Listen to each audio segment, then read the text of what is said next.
Welcome back to a new video of this YouTube channel. और आइए जानते हैं कि direct proportion and inverse proportion में क्या डिफरेंस होता है। जैसे कि हम इसके लिए एग्जांपल को देखेंगे कि सपोज दैट आपको कोई क्लॉथ दे रखा है, ठीक है, और उसकी आपको कॉस्ट बता दी गई है।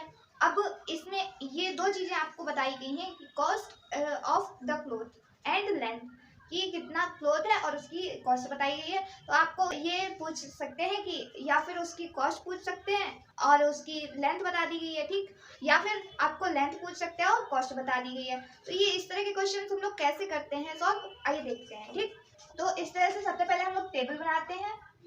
यहाँ पर लिखेंगे क्लॉथ, ठीक है, और यहाँ पर उसके ही नीचे इस तरह से लाइन खींच लेते हैं। इसके बाद में इसकी कॉस्ट कितनी है, जैसे कि आपको क्लॉथ दे रखा है 2 मीटर और उसकी 200 मीटर आपको कॉस्ट दे रखी है। उसी तरह से यहाँ पर दे रखा है कि 300 रुपीज़ में कितने मीटर का क्लॉथ फाइंड होगा हमें, ठीक। और उसी तरह से आपको पूछ लिया है कि 9 मीटर का क्लॉथ आपको कितनी कॉस्ट में पड़ेगा, ठीक।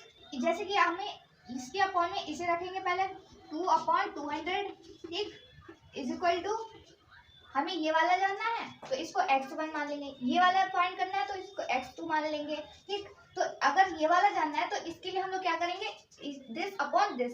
अगर इसको x1 मान ले तो क्या हो जाएगा, x1/300 हो जाएगा, ठीक है।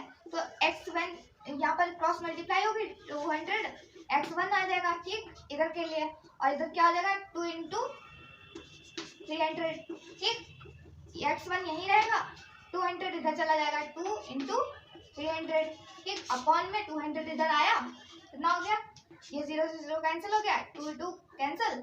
x1 की वैल्यू कितनी आ गई, 3 मीटर, ये मतलब कि 300 रुपीज़ में 3 मीटर क्लॉथ मिलेगा। उसी तरह से हम लोग 9 के लिए निकालेंगे, 9 के लिए भी ऐसे ही करेंगे, इसके रेशियो में इसको रखेंगे, ठीक है। तो उसको भी हम लोग फाइंड कर सकते हैं, कैसे आएगा, 200/2/200 रखेंगे इक्वल टू में 9 तो दे ही रखा है ऊपर क्लॉथ कितने मीटर है।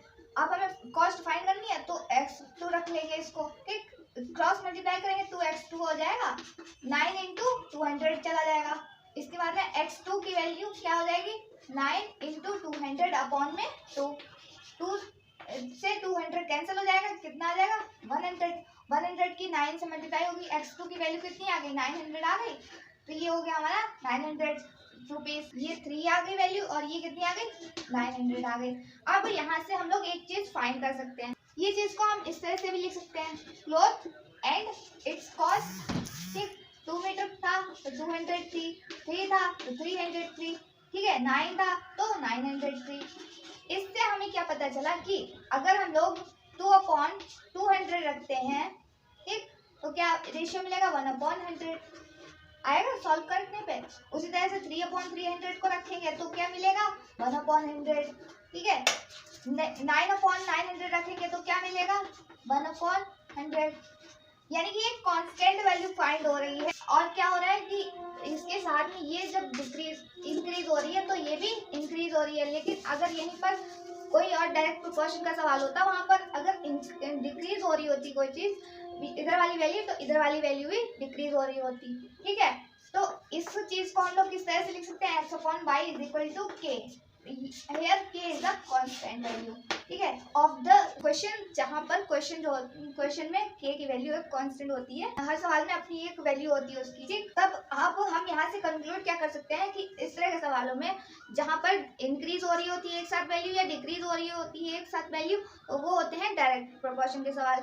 अब चलते हैं इनवर्स प्रोपोर्शन पे। लेट्स सपोज दैट कि 20 चिल्ड्रंस हैं, ठीक है, चिल्ड्रन दे रखे हैं आपको 20 और नंबर ऑफ स्वीट्स, ठीक है, इनकी बीच में आपको क्या करना है, चिल्ड्रंस आपको अगर 20 दे रखे हैं, ठीक है, और उनमें आपसे कहा जा रहा है कि डिस्ट्रीब्यूट करनी है आपको स्वीट्स, तो स्वीट्स 20 स्वीट्स हैं तो 20 स्वीट्स को 20 चिल्ड्रंस में बांटेंगे तो एक एक ही पड़ेगी, ठीक है, एक हो गया, ठीक। उसी तरह से अगर 10 बच्चे हुए तो हम लोग क्या करेंगे, 10 बच्चों में किस तरह से बांटेंगे मिठाई को, 2 सबको पड़ जाएंगी, ठीक। उसी तरह से क्या हुआ, 5 बच्चे हुए अगर, तो हम लोग 4 मिठाई बांट देंगे, और क्या, ठीक। तो यहाँ पर अगर 2 × 1 20 × 1 रखें, दिस मल्टीप्लाई इट, क्या होगा 20 आया, यहाँ से 10 इंटू 2 कितना आएगा, 20 आएगा। उसी तरह से 5 इंटू 4 20 आएगा।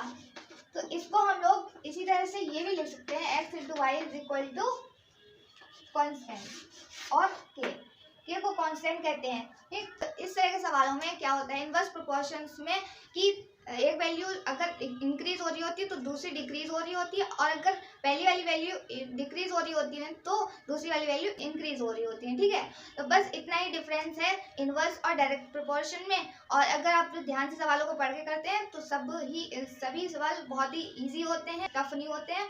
और फिर मिलते हैं एक और नए वीडियो के साथ, तब तक के लिए धन्यवाद।